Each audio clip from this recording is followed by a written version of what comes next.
Buon pomeriggio amici di Oristano Rosso Blu ed Effetto Serra, siamo alla fine quasi del primo tempo della partita tra Roma e Cagliari. Ciao Fabri, buon pomeriggio.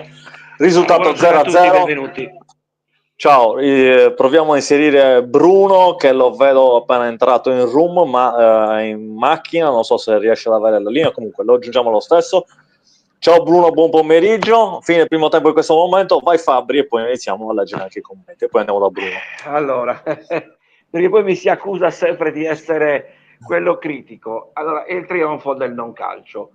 È vero che partiamo dal presupposto che stiamo giocando contro una squadra sicuramente in salute, non inganni l'eliminazione dalla Europa League, però è una squadra che obiettivamente nel giro di ritorno, da quando Ranieri siede sulla panchina della Roma, se finisse il campionato o se si fosse riferiti solo da quel periodo di torneo, la Roma sarebbe prima in classifica. Quindi questo vuol dire la bontà della squadra e la bontà del lavoro di Claudio Ranieri.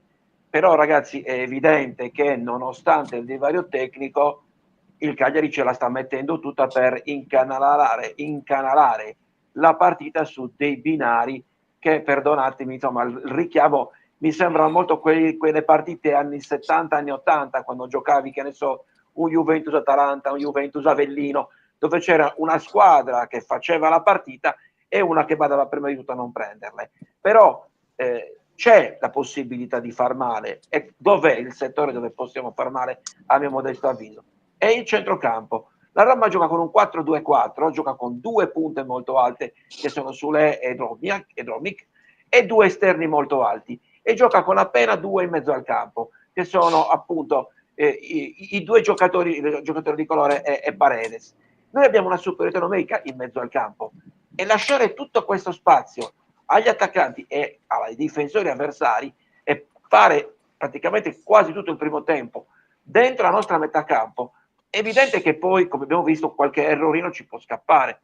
Ora, non riusciamo a passare attraverso il centrocampo. Facciamo sempre questo possesso palla fine a se stesso, sterile, cercando un laccio lungo sempre poi sbagliato. Ed è una costante però di questo campionato, non è solo di oggi. Ecco, probabilmente dobbiamo fare qualcosa di diverso, se vogliamo non tenere 0-0, perché se l'obiettivo è questo va benissimo, se vogliamo creare qualche grattacapo alla squadra avversaria.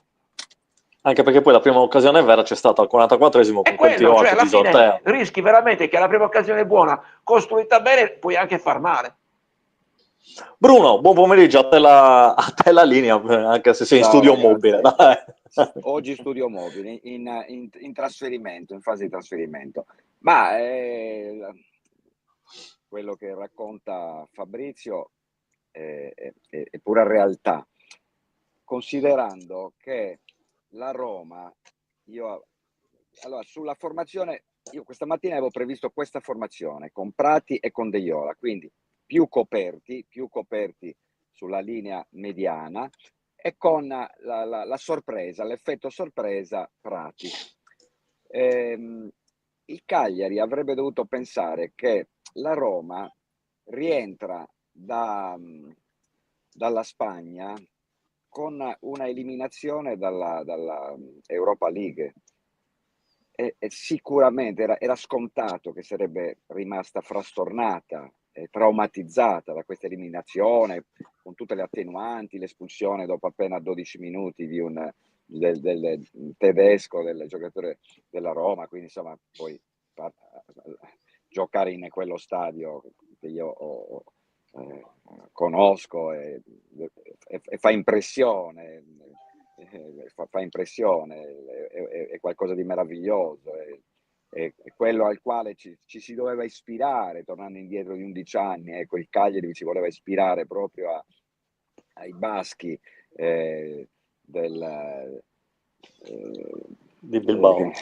Sì, appunto di Bilbao, quindi solo sardi in questo caso, perché voi sapete che i giocatori dell'Atletico Bilbao sono tutti baschi. Non è stato così, vabbè. Comunque ritorniamo alla partita di oggi, quindi mi aspettavo un atteggiamento diverso. La formazione va bene, l'atteggiamento diverso, perché quella che ha fornito il Cagliari è, per carità, 0-0. Io avrei firmato alla vigilia, o meglio, alla vigilia di 10 giorni fa, se la Roma, paradossalmente, la Roma che supera il turno diventa più pericolosa. La Roma traumatizzata da questa uscita di scena, io la vedo in difficoltà. E allora ecco, un atteggiamento diverso. Quindi la squadra è giusta per me. La squadra è giusta, il trequartista con più vicino a Piccoli, i due mediani che fanno legna in mezzo al campo, il giovane Prati che finalmente prima o poi doveva farsi vedere, perché siamo ormai quasi alla fine del campionato e l'abbiamo visto credo qualche minuto insomma giocare con il Cagliari. Quindi ecco, va bene 0-0, primo tempo realmente va bene, cioè non abbiamo rischiato molto, abbiamo rischiato anzi pochissimo e forse ecco la vera occasione, la grande occasione del primo tempo l'ha avuta proprio il Cagliari con Zortea. Però io ho paura di Dybala. Io adesso ho paura.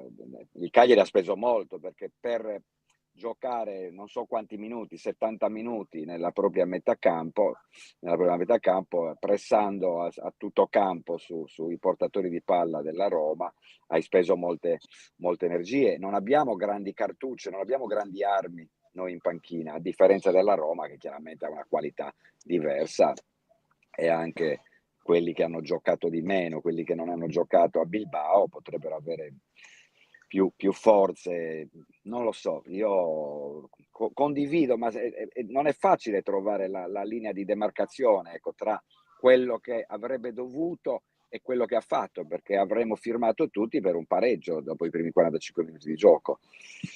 Però ahimè inizia il secondo tempo e ultimamente il secondo tempo il Cagliari ci ha sempre deluso, al contrario del passato. Nel passato sbagliavamo il primo tempo e venivamo fuori alla distanza. Ultimamente azzecchiamo il primo tempo e cediamo e crolliamo nella ripresa. Non dovrebbe avvenire questo, onestamente, perché li vedo molto carichi. È una partita importante, ragazzi. Il Verona vince a Udine, il Venezia che impone ha pareggiato col Napoli. Venezia pareggia col Napoli. Pareggia col Napoli, cioè voglio dire, il Como va bene, è fuori dai giochi, però il Como che gioca a calcio, vinceva con Milano. Sì, ma non solo vinceva, ma a disputare, gioca a calcio meraviglioso, cioè Esatto. è una squadra che piacevole da vedere. Ecco, per fortuna ci sono le grandi difficoltà di Lecce e Empoli e questa è una tranquillità, quindi il pareggio all'Olimpico sarebbe da benedire immediatamente. Poi certo tutti vorremmo azzardare, tutti vorremmo approfittare della debolezza psicologica di una Roma uscita di scena e stanca anche dopo 2 giorni e mezzo, perché giovedì sera ha giocato a Bilbao, quindi insomma ha speso. Vedi Bruno, sul fatto della ragione un attimino, un risultato clamoroso, la Lazio ha preso 5 gol dal Bologna, stanca anche essa dalla partita di Europa League, come stavi dicendo tu, come la Roma. Sì, volevo sottolineare una cosa che secondo me è importante. Giustamente Bruno sottolineava il discorso. Sì, mi state accavallando. Scusa, no, dicevo il Bologna, sono differenze, sai, la Lazio che cede non con il Lecce, cede con un Bologna che è una squadra fortissima, quindi che mira addirittura, sta tentando di arrivare in Champions League. Quindi, sì, ma il mio paragono era che ha giocato in giovedì come in Coppa come la Roma, stesso giorno. Il concetto è perfetto, stiamo parlando di 2 squadre che hanno speso molte energie 2 giorni e mezzo fa, una appunto le sta pagando sonoramente e il Cagliari forse, come diceva Fabrizio, avrebbe dovuto avere un atteggiamento più dicevo prima, Bruno, più coraggioso, più coraggioso. Quello che sta succedendo in queste giornate di Serie A, ad esempio quello che è successo ieri a Milano e poi a Udine, ti conferma che non sempre chi più spende meno spende, che sono le idee, l'atteggiamento, nel senso che ad oggi a pari punti abbiamo i 2 estremi, il Como e il Verona, che hanno gli stessi punti. Il Como che ha speso una barca di milioni di euro per sollevare il tasso tecnico che obiettivamente e oggettivamente è molto alto, grandi giocatori, Nico Paz su tutti, e l'altro è il Verona che ha venduto gran parte della rosa, si trova con un attivo di 45 milioni di euro e di fatto ha gli stessi punti del Como. Ecco, sul discorso dell'atteggiamento è pieno la letteratura calcistica, e credo che sia importante anche oggi. Il Cagliari ad oggi ha la, passatemi il termine, tranquillità di poter giocare il fatto che abbiamo comunque un cuscinetto e giochiamo già col risultato dell'Empoli conosciuto, e quindi abbiamo più possibilità di giocare più tranquilli per sicuramente cercare di non perdere, è ok, ma di fare una partita anche per qualcosa, anche per costruire qualcosa, perché se noi giochiamo 45 e adesso altri 45, 90 minuti solo in esclusivo difendere lo 0-0, anche perché non dimentichiamoci un'altra cosa, e chiudo. Piccinini è un arbitro tipicamente casalingo. Abbiamo già 2 ammoniti, uno in una zona di campo molto delicata che è la fascia sinistra, perché è stato ammonito Obert. È evidente che non possiamo e non dobbiamo prestare il fianco, perché poi finiamo la partita lamentandoci dell'arbitro. Cerchiamo di prevenire anche certi possibili errori, ecco. Vado a leggere molto velocemente e poi ridò la linea a Bruno, così prendiamo magari anche lo spunto dai commenti. Marco Crastus, il pullman è messo benissimo. Daniele Meloni, salutiamo innanzitutto tutti coloro che ci stanno seguendo sulle pagine Facebook, che stanno su Effetto Serra, sul canale YouTube di Fabrizio Effetto Serra. Non riusciamo ad osare, mai ad osare, con questa Roma si può vincere, ma con questo pseudo allenatore non abbiamo un gioco. Stefano Piras dice deve uscire Viola, non ne azzecca una. Marco Crastus continua, non devono lasciare solo Obert, già molto, con Sole devono raddoppiare, come stava dicendo grosso modo Fabrizio. Sempre Marco Crastus, la Lazio ha pareggiato ironico con la manina, con la cinta. E poi sempre Marco Crastus, Zortea doveva appoggiare a Viola, era da solo in area di rigore, in quell'occasione del 44esimo. Bruno, andiamo poi in chiusura con te, visto che devi andare a prepararti per la tua serata e poi invece ci sarai per i primi 30 minuti della tua live. A te la parola e poi continuiamo con Fabrizio per sapere cosa ne di questi commenti dei nostri tifosi, buoni ascoltatori. Dico soltanto che è naturalmente il mio sogno, che Ranieri deve ringraziare un santo che si chiama Pavoletti per quello che ha fatto al 94esimo di Bari 2 anni fa. Potrebbe essere proprio Pavoletti l'uomo del campionato, potrebbe essere proprio Pavoletti l'uomo del campionato, che in zona Cesarini segna il gol della vittoria del Cagliari all'Olimpico. Tanto abbiamo commentato quello che dovevamo dire sul primo tempo, l'abbiamo detto. Sogniamo, ecco, non hai grandi scelte, per carità, abbiamo Marin, abbiamo gente di qualità che può subentrare, però io voglio chiudere invitandovi insomma alle 18 per il commento con Lele Paolino, il famoso attaccante degli anni d'oro di Ranieri, dalla Serie C alla Serie A, Raffaele Paolino, Lele Paolino, con Stefano Lai, Alessio Nino, con Alessio Nino e con il giornalista dell'ANSA Stefano Ambu, Nuova Sardegna e ANSA. Quindi ecco, speriamo di festeggiare alle 18 e poi se qualcuno di voi ha voglia di sentire musica al Biflet di Cagliari, in via del Pozzetto con la mia band, vi aspetto in via del Pozzetto per ascoltare. Da che ora, Bruno? Così facciamo avvenire un po' di gente. Il concerto alle 19:30 al Biflet in via del Pozzetto a Cagliari. Fabrizio, tu non sei ancora venuto, tra l'altro, quindi passerò, vedo se riesco a passare stasera. Ok, dai. Va bene. Un abbraccio e ci vediamo intanto alle 18 per Rosso Blu. Ciao Fabrizio. Perfetto, grazie Bruno, a dopo. Ciao Bruno. Ci vediamo dopo, grazie. Ciao, grazie. Fabri, rimuoviamo Bruno, lo lasciamo andare alla sua destinazione. Sta la prova. Sto leggendo un po' i commenti che vedo anche da parte che ne dite di Prati? Mi sembra un po' dei più brillanti.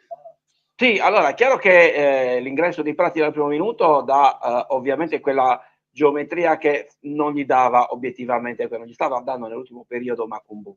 Il fatto di aver finalmente ritrovato Prati consente allo stesso Nicola di poter variare un po' l'assetto sia tattico e anche il livello tecnico a metà campo. Però un po' come dicevo in apertura, se tu hai un centrocampo, una maggioranza rispetto ai pari ruolo centrocampisti della Roma, che gioca, ripeto, con un 4-2-4 e noi giochiamo comunque con 3 centrocampisti, la palla deve passare in mezzo al campo, non può passare per una costruzione da Palomino, Mina e Luperto.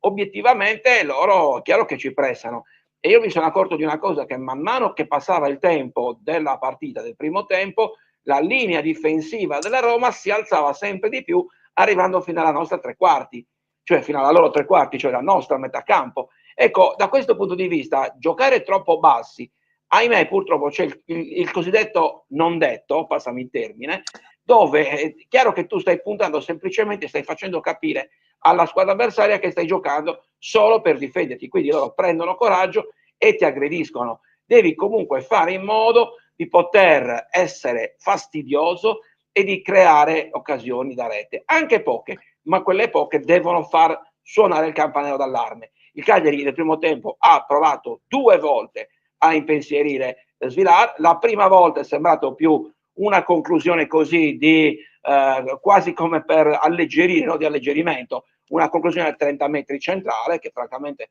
Svilar ha parato con il tacco ancora un po'. La seconda c'è stata proprio una ripartenza con una palla conquistata in mezzo al campo. Ecco, da lì quello deve essere il leitmotiv del secondo tempo. Certo è che per il momento non mi sembra di vedere cambi no. in vista.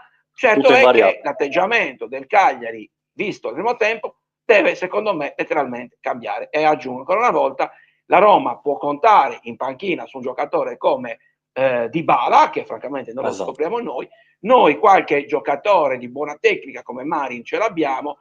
Io credo che non potremmo, Ranieri sicuramente magari farà giocare Dybala nella ripresa, se la partita dovesse ancora incanalarsi su questo risultato, sta a noi, e infatti Dybala si sta togliendo il giubbotto e inizia l'operazione di riscaldamento. Sì, ma si stava salendo in è evidente a questo punto magari pensare anche a cambiare qualcosa anche da un punto di vista tattico. Fabri, ti faccio un'ultima domanda, poi andiamo a vederci il secondo tempo. Tra i cambi obbligati, visti le defaillance di Zappa, Lovumbo e del rumeno, quindi l'entrata di Palomino e Coman, come hai visto Palomino, oltre a Pratico, l'abbiamo... No, bene, Palomino non lo scopriamo certo noi, parliamo di un giocatore esperto, parliamo di un giocatore che sa fare quel ruolo, che è il braccetto di destra, anzi era stato preso per fare il titolare, poi Nicola ha sempre scelto Zappa come adattato, no? Perché lui è sempre stato un esterno, non è mai stato un centrale, e Palomino sta facendo il suo. Ripeto, come tempi di recupero, Fabri, dei tre giocatori? Mi preoccupa l'atteggiamento della squadra, che deve essere propositivo e non come sempre girato verso il nostro portiere.